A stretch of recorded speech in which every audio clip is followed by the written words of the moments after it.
Assalamualaikum warahmatullahi wabarakatuh. Pada kesempatan kali ini, saya akan menjelaskan materi terkait dengan kas. Jadi materi kas itu sendiri, yang akan saya bahas dalam video kali ini, itu berfokus pada cash controls, yaitu petty cash.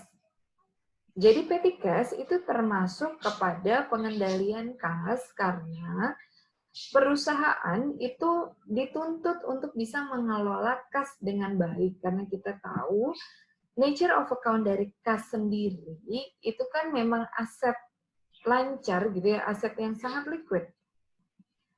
Sehingga kemampuan likuiditasnya itu membuat karyawan gitu ya, ada mungkin yang berniat untuk menyelewengkan. Itu sehingga kas sendiri itu harus dikelola dengan baik. Seperti itu. Jadi salah satu bentuk dari cash control sendiri adanya pembatasan penggunaan cash on hand, yaitu kita sebut dengan kebijakan petty cash. Di mana kebijakan petty cash ini perusahaan akan menetapkan sejumlah dana yang akan dimiliki perusahaan, yang akan di-maintain perusahaan. Gitu dalam 1 bulannya. Untuk petty cash sendiri memang penggunaannya adalah pengeluaran dalam jumlah yang kecil ya untuk operasional perusahaan.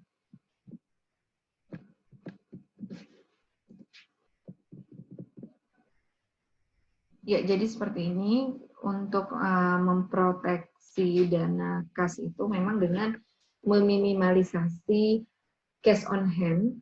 Kemudian memang kalau misalkan ada pengeluaran cash on hand, nanti pengelola dana petty cash-nya itu harus meminta bukti ya, harus ada formulir yang diisi oleh peminta dana petty cash, pengaju dana petty cash. Dan harus ada secara periodik, itu ada penghitungan fisik petty cash.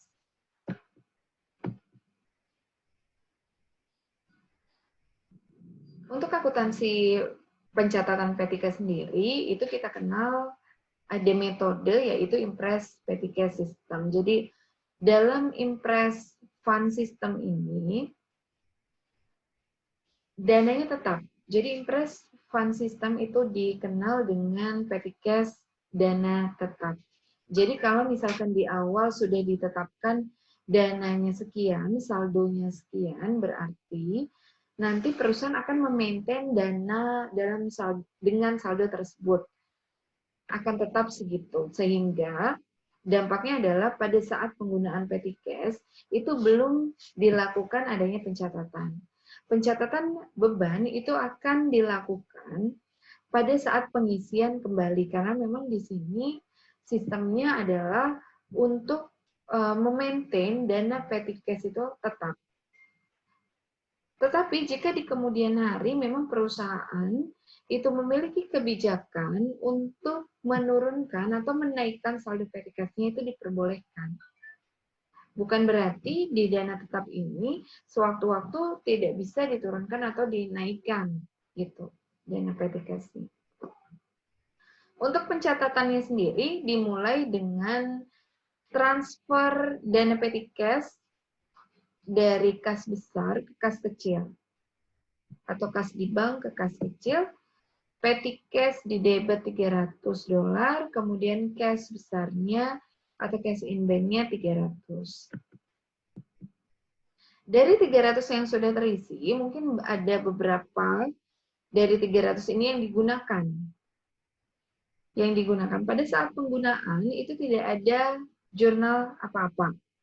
Jadi nanti petugas petty cash-nya sendiri itu akan memaintain bukti-bukti pengeluaran petty cash. Akan diarsip secara benar buktinya, dan kemudian tahap yang ketiga adalah pada waktu pengisian petty cash itu akan dilakukan penjurnalan untuk pengakuan dari beban. Nah, biasanya pengisian kembali itu dilakukan juga dengan adanya perhitungan cash on hand. Ternyata pada kasus ini yang awalnya dana sudah kita tetapkan $300, Ternyata cash on hand-nya adalah $127. Yes, $127. Kemudian efeknya adalah dari $127 kita harus mengisi lagi kan petty cash-nya, kas fisiknya sampai angka 300. Sehingga pengisian kasnya perlu 173. Didapatkan dari 300 dikurangi 127 yang merupakan saldo cash on hand. Tetapi dalam kasus ini ternyata dari pengisian 173 kas agar sampai ke 300, ternyata bukti yang ada yang diperoleh oleh pengelola petty cash hanya 171. Berarti ada $2 pengeluaran yang tidak ada buktinya. Artinya dia masuk mana gitu.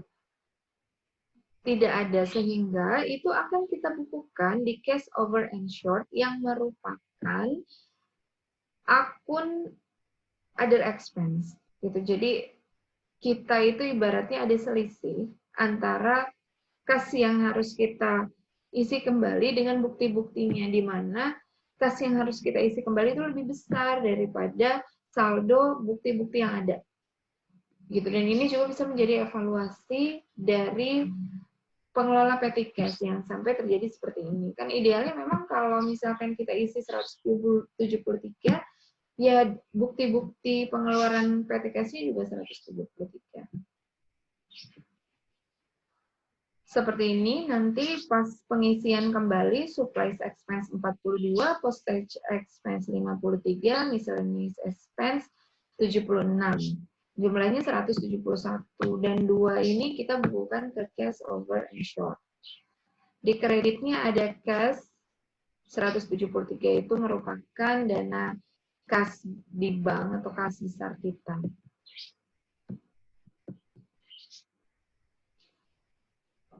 Jadi ada satu waktu di mana perusahaan itu memiliki kebijakan untuk mengubah dana tetapnya gitu ya. Awalnya jadi 300 nih, dana tetapnya mau diturunkan menjadi 250. Sehingga penurunannya adalah 50 yang harus di-record, yang harus di-entry oleh akuntannya dengan jurnal kas besarnya harus didebat 50, petty cash harus berkurang 50. Ya, baik. Itu saja materi petty cash pada kesempatan kepada video kali ini. Kesimpulannya adalah untuk Impress Petty Cash System itu penjurnalannya yang pertama kali dilakukan adalah penjurnalan pada saat pengisian awal. Kemudian pada saat penggunaan dana petty cash itu belum dijurnal. Dan tahap ketiga adalah pengakuan beban atas pemakaian petty cash itu akan dilakukan pada saat pengisian ulang. Dan pengisian ulang ini memang dibarengi dengan adanya perhitungan cash on hand, sehingga kita tahu berapa kas yang harus diisi kembali, karena kita mau mencapai dana yang tetap. Dan poin keempatnya adalah ketika perusahaan memang mau untuk menurunkan atau menaikkan petty cash-nya itu juga harus disesuaikan. Artinya harus ada penjurnalan atas perubahan dana tetap petty cash tersebut. Ya, terima kasih. Sekian materi dari saya. Semoga materinya bermanfaat dan bisa dipahami. Kita akan ketemu lagi di video yang lainnya yang masih berhubungan dengan akuntansi. Terima kasih. Assalamualaikum warahmatullahi wabarakatuh.